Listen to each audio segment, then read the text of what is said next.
Good evening, all of. My name is Pooja Shivash Patel. Today's date is 13 August 2022, and today's our topic name is throw and throws keyword. So let's discuss about.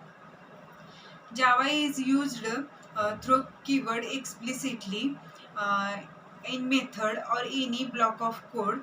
We can throw keyword checked or unchecked exception.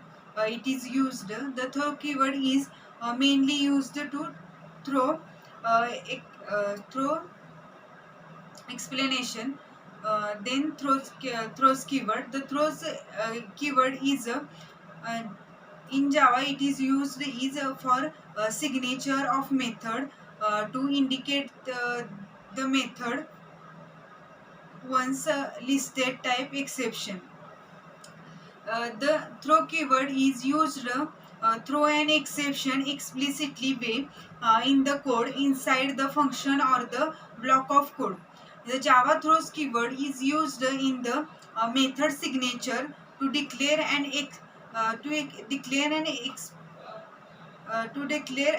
exception which occur through by the function function is execution of the code. Then type of exception using throw keyword we can only unchecked exception and the checked exception cannot be used through. Using throws keyword we can declare both checked and unchecked exceptions. The throws keyword can be used to checked exception only. Then syntax of throw and throws keyword. The throws keyword is followed by the instance of exception to be thrown. The throws keyword is followed by the class name of exception of the program. Then next one is a declaration. The throw is used within the method and throws is used with the method signature. Then next difference is a internal implementation.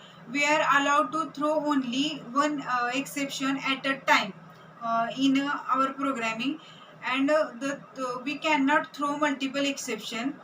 We can declare multiple exception using throws keyword that can be thrown by the method. Then for example main method throws IO exception. That's all about the today's topic throw and throws keyword. I hope you can understand. Thank you.